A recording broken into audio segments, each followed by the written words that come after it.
Baik, selamat datang di Bucin, bukan bicara tentang cinta, kita bicara ukur calon pemimpin. Bersama saya, Nika Mangohi Cantika Sari. Untuk teman-teman di rumah bisa panggil saya Cantika.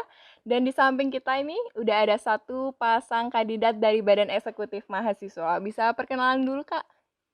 Eh, saya Surya, panggil saja Made Surya, Made boleh, Surya boleh. Saya dari angkatan 2018. Saya di sini ditemani wakil saya. Perkenalkan, nama saya Deva Mutiara Giri Putri. Teman-teman semua boleh manggil saya Deva. Oke, Kak. Kita bakal ngobrol-ngobrol santai aja nih, Kak. Sebelumnya gimana nih kabarnya, Kak? Di situasi pandemi ini pasti banyak tugas atau gimana nih, Kak? Baik sih kalau saya. Walaupun banyak tugas ya dijalanin aja. Oke. Kalau Dari saya Kak baik, Surya? dibaik-baikin aja. Oke, sebelum kita bahas lebih lanjut dan lebih dalam lagi mengenai visi misi dan lain sebagainya, mau kilas balik dulu nih Kak. Dulu 2 tahun yang lalu sebagai mahasiswa baru, kenapa sih memilih organisasi badan eksekutif mahasiswa saat itu? Dulu saya. Mungkin kalau saya mungkin sharing kenapa dulu memilih Badan Eksekutif Mahasiswa. Pertama karena eh, Badan Eksekutif Mahasiswa itu yang paling terlihat dari lembaga-lembaga lainnya yang ada di FKH. Itu yang pertama. Jadi otomatis saya sendiri lebih prefer ke Badan Eksekutif Mahasiswa, ke BEM gitu. Tuh, BEM. Mulai dah gini, cari tahu BEM itu gimana, apa aja yang ada di BEM. Eh, karena itu sih BEM yang paling kelihatan, sama karena waktu itu juga saya eh, minim informasi tentang lembaga yang ada di fakultas, khususnya FKH saat itu. Mungkin Deva.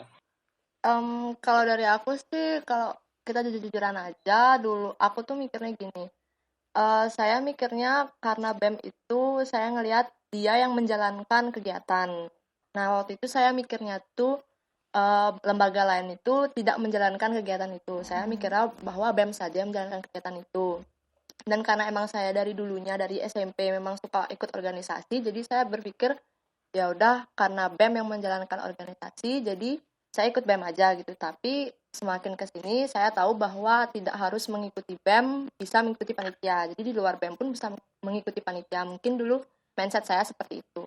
Oke, jadi lebih banyak karena melihat sosok pertama. Ya, Kesan pertama bisa. Iya, saat mahasiswa baru adalah badan eksekutif mahasiswa sebagai panitia ya. ya, Oke, selain itu, setahu saya Kakak juga dulu ikut lomba defile? iya. Iya. Oke, saya juga dulu ikut lomba defile, tahulah rasanya bagaimana kan setiap hari ke kampus terus sampai malam. Apakah itu juga salah satu alasan Kakak untuk memperkuat nih sebagai badan eksekutif mahasiswa? Saya mau masuk sini deh gitu. Kalau dari saya, kalau dibilang tolak ukur masuk organisasinya lewat defile, sejujurnya enggak. Karena Oh. pas di defile itu saya lihatnya, oh capek nih ikut organisasi, itu pertama. Makanya defile bukan jadi tolak ukur saya buat daftar organisasi. Tapi dari defile itu saya tahu organisasi itu gimana gitu. Setidaknya berjalannya organisasi di fakultas itu seperti apa, saya tahu sedikit banyaknya dari defile itu. Jadi punya bayangan dari sana gitu. Tapi kalau dibilang defile adalah awal dari saya berpikiran untuk masuk organisasi, itu tidak. Mungkin ya gitu sih, kayak kita dapat info-info aja dari defile gitu. Oke, dari Kak Deva? Kalau dari saya mungkin gini ya, mindset mahasiswa FKH itu berpikirnya kita masuk defile sudah pasti kita akan masuk BEM. Mungkin itu ya Iya. mindset orang-orang. Cuma dari saya pribadi, dengan kalian masuk defile, kalaupun kalian nggak daftar BEM juga, kakak-kakak di BEM juga nggak bakal nyemot kalian kalau misalkan dari individu kalian tidak mendaftarkan diri di BEM. Dan sama juga kayak Kak Surya, kita di defile itu kelebihannya itu cuma lebih kenal FKH dan orang-orang di FKH ini lebih dulu gitu, lebih awal. Jadi saya emang karena di defile juga waktu itu, waktu angkatan saya yang ngelatih juga sebagian besar dari kakak-kakak BEM, dapat perceraian juga tentang BEM, jadinya tapi bukan karena itu saya masuk BEM. bukan karena saya masuk DPD saya masuk BEM, kan karena itu mungkin kayak kita mendapatkan informasi oh ya udah saya mematapkan diri untuk masuk BEM, ya udah. Oke, jadi lebih banyak dapat informasi Iya. tambahan saja ya, tapi bukan menjadi salah satu alasan Iya. masuk untuk menjadi anggota BEM. Oke, selanjutnya sudah memilih badan eksekutif nih, sudah menjadi anggota dari badan eksekutif dan sudah menjalani juga selama 2 periode pengurusan kan? Apa aja sih yang udah kakak dapatkan sebagai anggota BEM? Yang kalau dibilang apa yang kita dapatkan ya dari 2 periode, mungkin kalau dari saya pribadi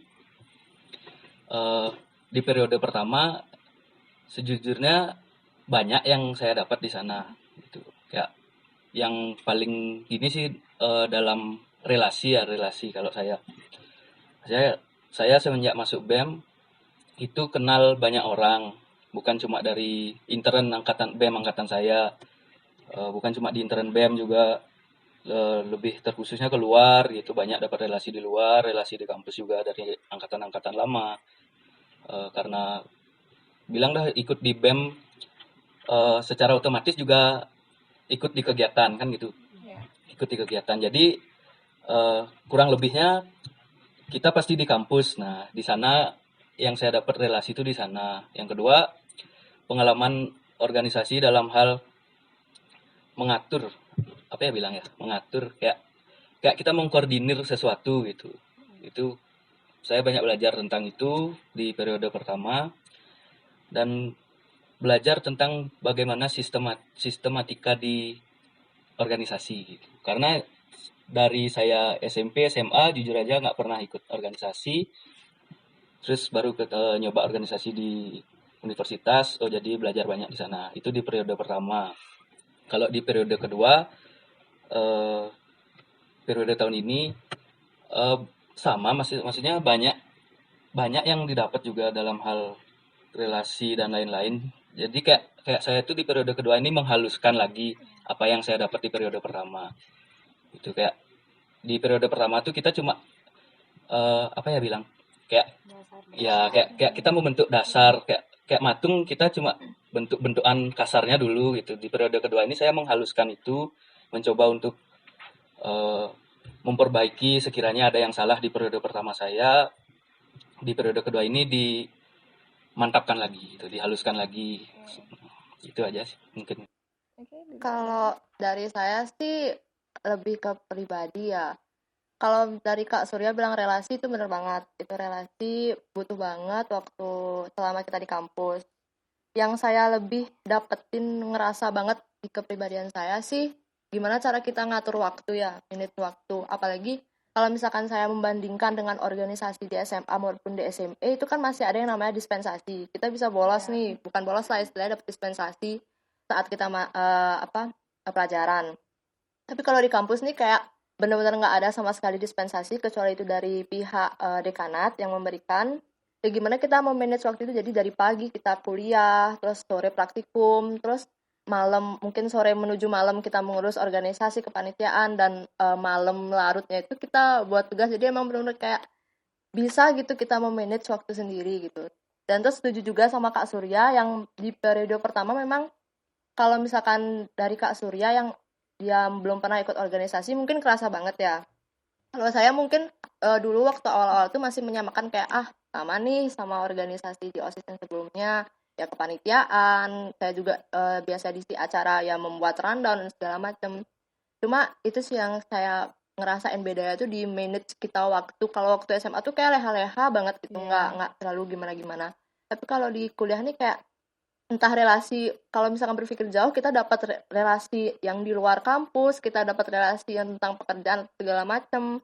Terus kalau di periode kedua pun juga kita sama sih, apalagi kita di periode kedua tuh kan memegang sebagai koor lah ya atau ketua kegiatan. Itu kita lebih memperhalus gimana kita memanage teman-teman kita, gimana kita merangkul teman-teman kita. Itu sih yang saya dapetin dari.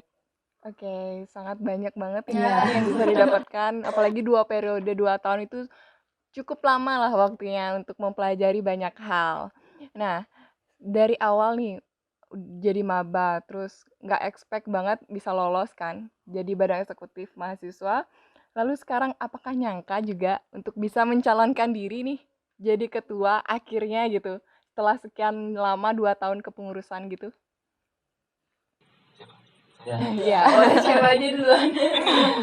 mungkin kalau kilas balik lagi pas daftar BEM, jujur aja sebenarnya saya eh, nggak nyangka gitu, maksudnya nggak nyangka Ya. bisa lolos. Terlebih lagi pas seleksi terakhir juga sebenarnya saya setengah-setengah, entah antara lanjut atau tidak. Tapi banyak faktor yang saya pertimbangkan sehingga lanjut mau masuk ke BEM dan ternyata diizinkan lolos, punya kesempatan juga untuk bergabung ke BEM. Itu kalau masalah mencalonkan, sebenarnya kalau dibilang nyangka juga nyangka, dibilang enggak juga enggak. Gitu. Maksudnya karena menurut saya pribadi itu di organisasi kalau memang mau memimpin itu siapa aja sebenarnya bisa untuk memimpin gitu untuk ke depannya gitu bilang. Kalau dari saya sendiri masalah mencalonkan diri ini gimana ya bilang?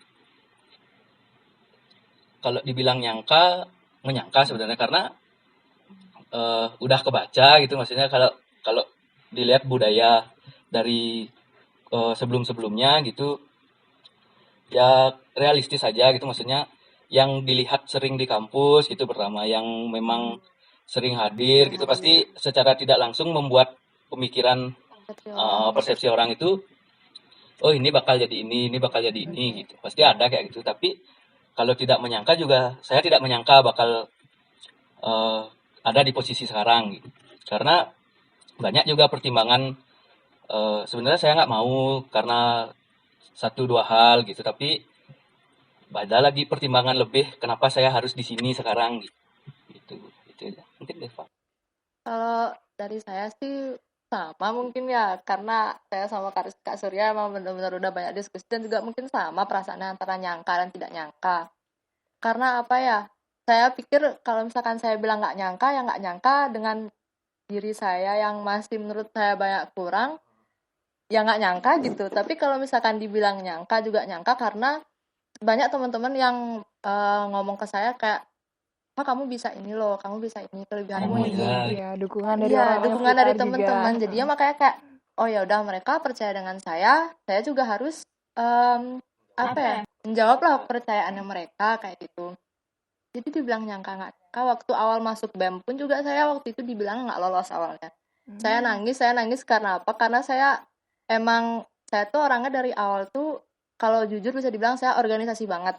Saya emang suka sibuk banget. Cuma kalau misalkan alasan saya mengikuti organisasi dengan mencari sibuk kayak enggak deh gitu kan. Ada yang saya cari di sini. Dan saya pernah berpikir kalau misalkan saya nggak ikut organisasi mungkin saya bakal jadi cewek yang manja. Karena ya ada suatu dan lain hal gitu kan. Tapi saya kalau misalkan ditanya tentang posisi sekarang, ya memang maksudnya siapa sih yang selama kita tahu tuh ada nggak sih orang yang kayak ditanyain siapa nih mau nyalonin diri jadi ketua? Saya ada nggak sih orang kayak gitu? Jarang banget banget sih, kan jarang. gitu kan. Kita juga berpikirnya seperti itu. Tapi sudah teman-teman percaya dengan kita harus menjawab kepercayaan mereka. Ya kita jalanin sebisa kita ngelakuin yang terbaik. ya benar kayak yang dibilang Deva tuh kayak gimana ya? Mungkin kayak saya bilang juga terkait kebudayaan gitu bilang udah membudaya gitu. Kayak pemilihan bakal calon nih gitu dari instansi kalau atau mungkin dari kami di BEM gitu. Pemilihan calon. Itu jarang sekali ada yang memang mau saya maju gitu. Iya. Memang jarang karena pertimbangannya bukan semuanya tidak mau.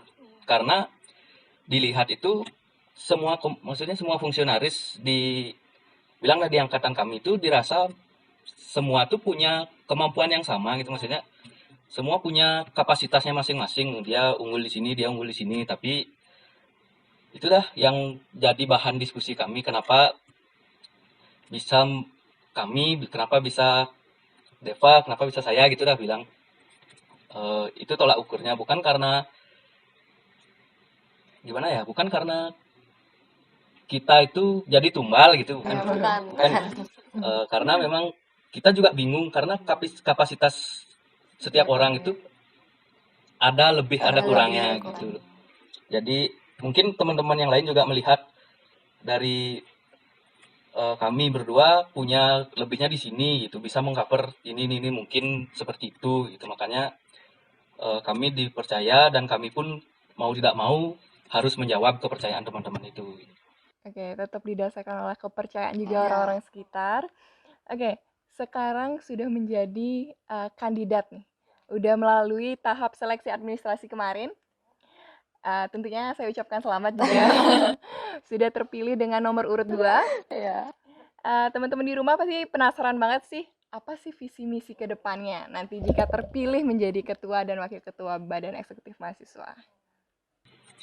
Visi misi, ini visi misi, saya mikir awalnya visi misi itu cuma sebagai pelengkap buat kita sah mendaftar gitu ya. Karena jujur aja saya nggak hafal nih semua perkata visi misi yang saya buat. Tapi dari visi misi yang ingin kami bawa, kalau memang misalkan kami nanti dipercaya, dari visi itu kami mengedepankan harmoni kemahasiswaan yang sinergis, progresif, dan profesional, berlandaskan asas gotong royong dan kekeluargaan. Nah, di mana kenapa kami mengusung visi itu, karena kami ingin memperkuat lagi kebersamaan di intern kami, khususnya di eksekutif, itu dengan landas atau dasar tetap gotong royong dan kekeluargaan. Artinya mungkin teman-teman juga tahu, di organisasi itu kita kan nggak bisa nih kerja sendiri gitu. Jadi mau nggak mau kita harus gotong royong. Nah, itu yang pengen kami kuatkan, sehingga itu yang kami usung dalam visi kami gitu. Nah, untuk mendukung visi ini, mewujudkan visi ini, kami membawa 3 misi. Yang pertama itu tuh kita ada meningkatkan kebersamaan yang berlandaskan asas gotong royong dan kekeluargaan dalam membangun etos kerja yang solid dan profesionalitas. Kenapa? Karena di sini mungkin kita tuh lebih ingin meningkatkan dan juga mempertahankan entah kenyamanan dari kebersamaan kita, karena kan sudah seperti dibilang Kak Surya tadi, kita tidak di organisasi itu nggak sendiri-sendiri. Nah, dengan kebersamaan itu mungkin Asdongkara kita bisa mewujudkan semangat etos kerja yang solid, profesionalitas di dalam satu lembaga tersebut. Dan tentu saja visi misi dan dari saya dan Kak Surya itu tidak jauh-jauh dari asas kekeluargaan dan juga gotong royong. Terus yang kedua juga kita ada menjaga sinergitas internal maupun eksternal Badan Eksekutif Mahasiswa agar kita dapat mewujudkan lembaga yang bersinergis, di mana kita tuh tetap menjaga komunikasi entah dalam internal BEM ataupun eksternal. Terus kita juga menyamakan persepsi antara lembaga satu dan lembaga lainnya. Terus kita juga, karena di organisasi itu relasi itu penting banget gitu, jadi kita tetap menjaga keharmonisan supaya kita nantinya tuh dapat mewujudkan suatu tujuan yang sama gitu yang sudah kita ingin capai gitu. Terus yang ketiga, yang misi kami yang ketiga untuk mendukung visi yang kami usung itu mengimplementasikan pola keorganisasian yang rasional, transparan dan sistematis. Nah, dari ketiga poin itu kami menginginkan nanti kedepannya dari lembaga itu sendiri mampu untuk bekerja, maksudnya bekerja dalam artian membuat sesuatu yang baru, tetapi juga melihat keadaan di lembaga itu sendiri seperti apa, khususnya di kampus. Ya, setidaknya kami berpikir rasional dalam membuat sesuatu yang baru gitu. Itu yang kami inginkan nanti. Yang kedua, transparan. Nah, kami di sini setidaknya memberikan transparansi baik dalam hal apapun ya gitu bilang. Kalau misalkan memang nantinya kami dipercaya, transparansi dalam hal kinerja, dalam evaluasi apapun, kami setidaknya untuk membangun etos kerja yang solid tadi yang dibilang Deva itu, transparansi dari setiap orang kami perlukan gitu, keterbukaan lah bilang itu kami perlukan. Kemudian sistematis di sini kami menginginkan lembaga itu memang tersistem dengan baik gitu dibilang. Maksudnya mungkin dari ketua, dari bidang, kepala bidang dan lain-lain itu sistematis dalam artian di sini kami berkoordinasi. Sistem koordinasinya itu yang kami inginkan tetap terjaga gitu demi menggali potensi, mewadahi potensi dari mahasiswa di FKH gitu bilang. Agar dari BEM ini yang sebenarnya dari mahasiswa juga, agar memang benar-benar bisa untuk mewadahi atau sebagai rumah bagi mahasiswa gitu bilang. Bukan cuma dari fungsionaris saja gitu, tapi dari semua lapisan mahasiswa di fakultas. Mungkin itu. Oke, sangat luar biasa sekali visi misi dari kandidat kita. Untuk teman-teman di rumah juga bisa banget untuk lihat visi misinya juga di IG kita di @pemira_fkh 2021. Oke, bisa lanjut nih Kak. Jadi kemarin kita udah sempat nanya-nanya juga sama mahasiswa yang mungkin ingin bertanya dengan calon kandidat kita. Ada 3 pertanyaan yang terpilih dan mungkin bisa dijawab langsung dari kakaknya. Untuk pertanyaan yang pertama nih Kak. Bagaimana cara kakak-kakak untuk meningkatkan sinergitas ketiga senat, ada Badan Eksekutif Mahasiswa, Badan Perwakilan Mahasiswa, dan LPMSS untuk saling membahu-membahu melaksanakan kegiatan organisasi demi FKH Udayana? Kalau dibilang menurut saya ya, kalau untuk menjaga sinergitas, menurut saya yang paling penting itu komunikasi. Apapun konteksnya di lembaga atau di senat, komunikasi itu yang paling penting menurut saya. Karena apa yang kita jalankan tanpa komunikasi itu kan sama aja kita nggak tahu apa-apa gitu. Ya, Bilang kalau kami di eksekutif membuat satu hal tanpa berkomunikasi dengan lembaga yang lain juga, itu juga tidak baik gitu. Maksudnya dalam artian, contohnya kita ada proker biasanya itu rapat senat. Di sana kan kita mencocokkan tanggal-tanggal. Itu udah bilang salah satu bentuk komunikasi mungkin. Itu mungkin komunikasi yang akan lebih kami tekankan jika untuk mewujudkan sinergi dari setiap lembaga gitu. Karena itu udah bilang kalau kita nggak komunikasi pun bisa kan jalan masing-masing, cuma bersinergi pun bisa, tapi kurang dapat gitu feel-nya, sinerginya itu nggak dapat kalau kita berjalan tanpa komunikasi gitu. Mungkin deh Pak ada. Kalau dari saya sih sama seperti misi tadi ya dari saya sama Kak Arturia itu menyamakan persepsi antara lembaga satu dan lembaga lainnya. Terus juga kita kalau dari saya selama di FKH ini saya ngeliat kayak kita tuh hampir menutup diri gitu. BEM aja, SS saja, BPM aja. Kadang gitu, kadang bisa dilihat contohnya di kepanitiaan misalnya ya. Aku cerita dikit yang apa. Oke. Di kepanitiaan itu tuh memang si notabene-nya itu BEM yang memegang gitu. Beberapa kegiatan wajib yang dilaksanakan oleh mahasiswa baru.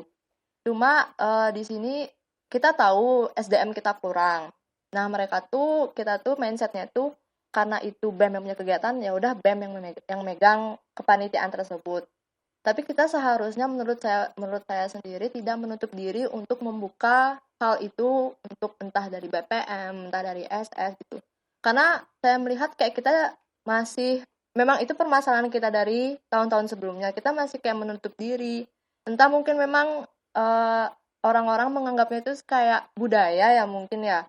Makanya mereka tuh BEM jalan sendiri, SS jalan sendiri, BPM jalan sendiri. Jadinya apa sih, kita nggak salah gitu, nggak ada salahnya kita misalkan dalam satu kegiatan kita ya udah gabung yuk, dari SS juga ikut, dari BPM juga ikut, dari luar lembaga pun nggak apa-apa sebenarnya itu kan. Jadi memang sih ada orang-orang yang bilang kita harus memaksimalkan yang di BEM gitu. Cuma janganlah sampai kita terlalu menutup diri biar nggak di BEM aja gitu. Kita carilah di SS, di BPM, apapun juga kita kan pasti, maksudnya memang kita berbeda lembaga, cuma kan kita nggak menutup diri untuk komunikasi dan segala macam. Itu kan sama dengan kayak relasi lah ya gitu. Itu sih kalau menurut saya. Oke, tetap berkolaborasi. Iya, tetap Dan tentunya komunikasi itu penting banget sih, banget. Kak. Saya setuju banget untuk komunikasi itu nggak hanya di lingkungan FKH Udayana aja, tapi di masyarakat juga tentunya sangat penting banget. Oke, lanjut kita ke pertanyaan yang kedua. Jika kakak terpilih sebagai pemimpin selanjutnya, bagaimana sih cara menggerakkan mahasiswa dalam kegiatan yang bersifat non-akademik? Seperti yang kita tahu, kita nggak bohong deh. Kita lihat sendiri di FK Udayana itu akademiknya sangat kuat nih untuk meningkatkan mereka untuk tergerak untuk melakukan kegiatan non-akademik itu kayak gimana sih, Kak? Kegiatan non akademik yang dimaksudnya apa sih? Bisa Konteksnya kegiatan agenda-agenda dari badan eksekutif sendiri kan banyak. Oh, kayak prokernya BEM Iya. gitu bilang. Ya.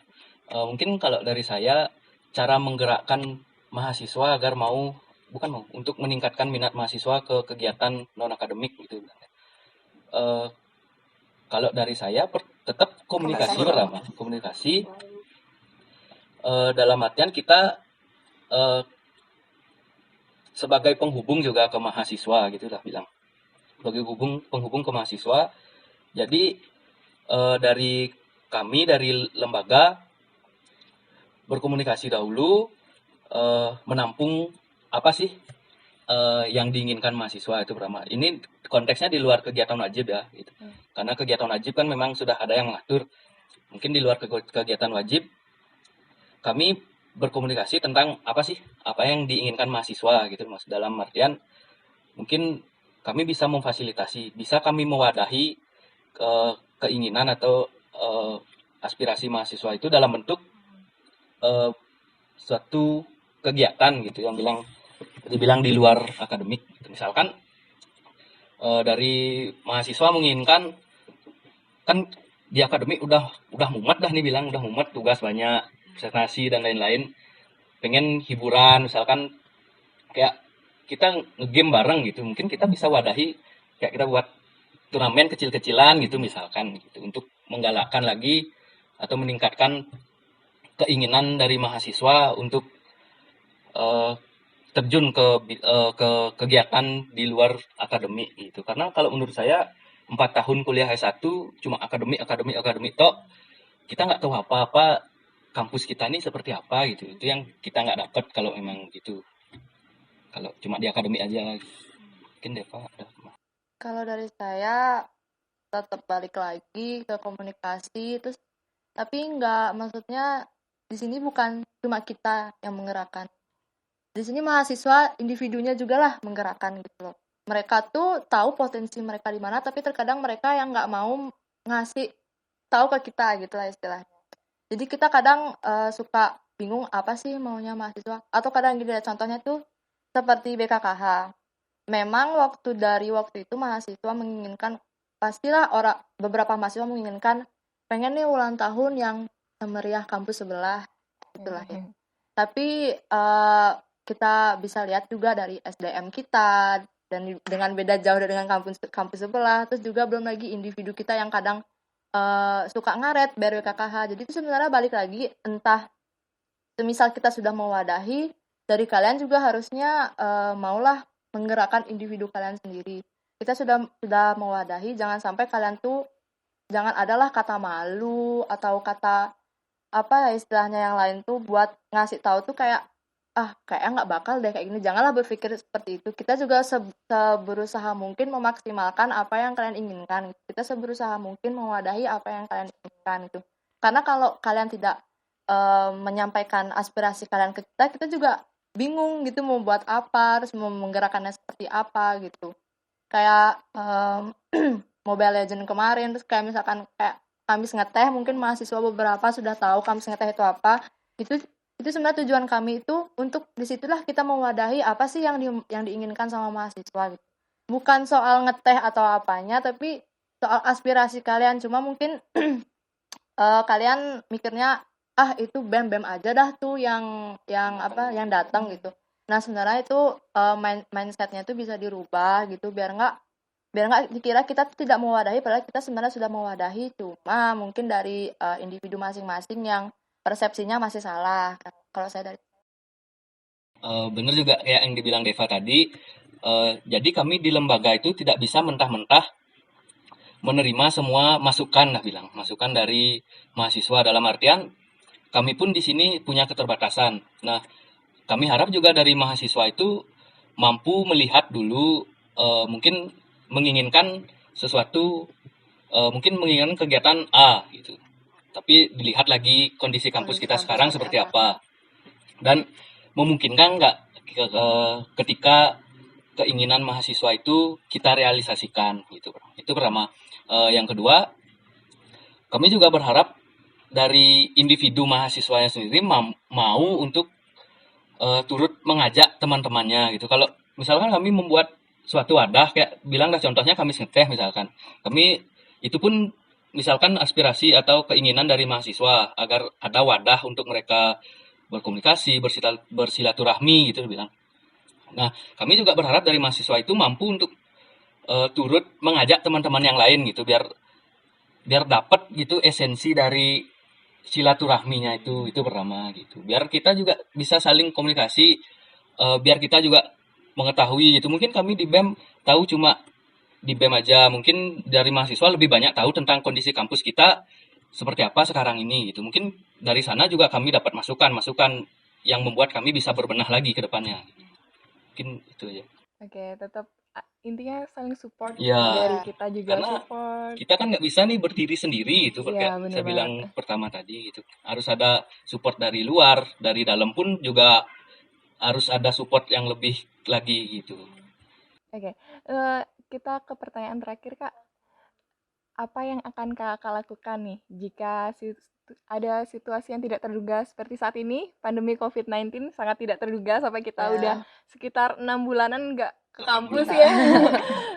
Apa yang akan Kakak lakukan jika situasi seperti ini terjadi lagi gitu saat Kakak sudah memimpin gitu? Mungkin kalau dari saya terkait kondisi yang nggak bisa ditebak ya gitu mungkin kedepannya siapa tahu semoga enggak kan gitu siapa tahu ada kondisi kayak seperti ini lagi gitu.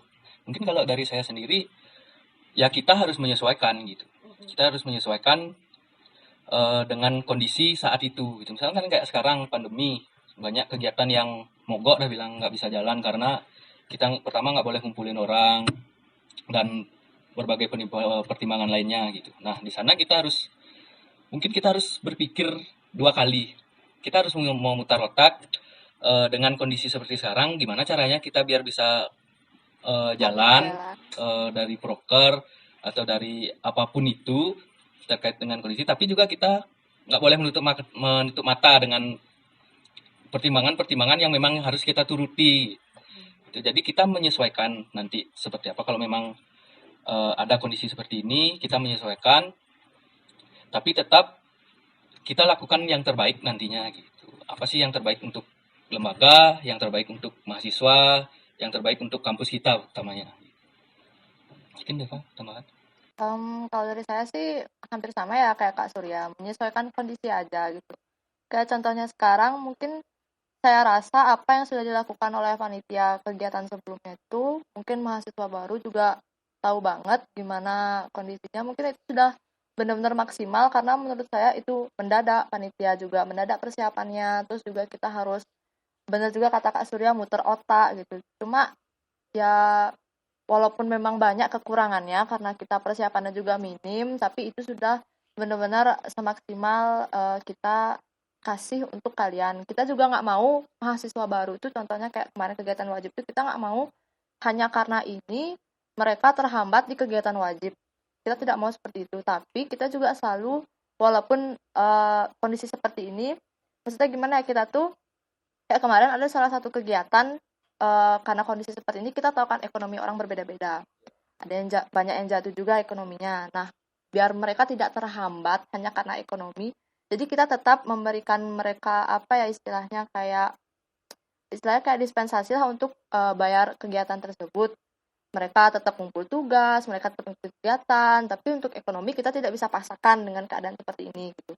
Jadi saya rasa balik lagi menyesuaikan kondisi dan apapun itu pasti kita ngelakuin yang terbaik dan kita pasti nyari sesuai dengan kondisi yang sekarang gitu. Kayak kemarin Kes One kita benar-benar yang nggak boleh nginep, kita usahakan itu dalam 1 hari dengan bekerja sama dengan dinas. Itu benar-benar udah menurut saya luar biasa banget pekerjaan dari panitia. Menurut saya benar-benar udah muter otak banget biar kakak-kakak kakak tingkat di atas itu tidak terhambat gitu untuk nanti, apalagi mereka sudah semester tua kan. Jadi kita seberusaha mungkin, semaksimal mungkin menyesuaikan lah sama kondisi yang sekarang. Tetap menyesuaikan dan Iya, melakukan yang selalu. terbaik. Iya. Oke, Sayang sekali nih Kak, waktunya sudah habis. Padahal banyak banget yang kita harus obrolin lagi nih Kak. Mungkin di lain Ngobrol kesempatan, sebenarnya. di lain kesempatan kita tanya-tanya lagi. Oke, untuk menutup, apakah dari Kakak ada statement atau kata-kata yang ingin disampaikan nih untuk teman-teman yang ada di rumah saat ini? Oh, kalau kata-kata mungkin nggak ada ya, karena saya juga bingung mau bilang apa gitu. Karena nggak pinter juga berkata-kata, tapi yang jelas saya apresiasi dari panitia Pemira tahun ini, bagus, inovasinya keren. Nah, dari panitia udah full nih buat sesuatu yang baru. Nah, mungkin dari kami mengharapkan nanti partisipasi dari seluruh mahasiswa tidak golput, harus memilih dengan hati nurani, bukan karena ikut-ikutan, bukan ikut teman gitu. Silakan nanti memilih demi perbaikan di kampus kita, khususnya dari mahasiswa, apa yang diinginkan ke mahasiswa agar memang benar-benar bisa kami salurkan atau kami wadahi. Mungkin dari Kalau dari saya nggak jauh-jauh juga dari Kak Surya, mungkin sama, golput itu bukan solusi. Kalau misalkan kalian kayak mahasiswa baru nih belum kenal sama kita, kalian bisa kok nonton podcast yang sudah disediakan sama panitia, atau mungkin nanti ada acara debat dari panitia, itu mungkin kalian bisa tonton kami biar dari kalian tuh tidak ada alasan untuk tidak memilih gitu, biar kalian punya pilihan kalian sendiri. Terus juga jangan ikut-ikutan teman, terutama itu karena banyak banget mahasiswa yang masih ikut-ikutan teman, dan ingat ini tuh istilahnya seperti mahasiswa untuk mahasiswa. Itu aja. Oke, sangat luar biasa sekali. Untuk teman-teman di rumah tetap ikutin rangkaian Pemira selanjutnya. Baik, kita tutup dengan kumandangkan salam kita tercinta. Viva Veteriner Indonesia. Viva Veteriner Indonesia.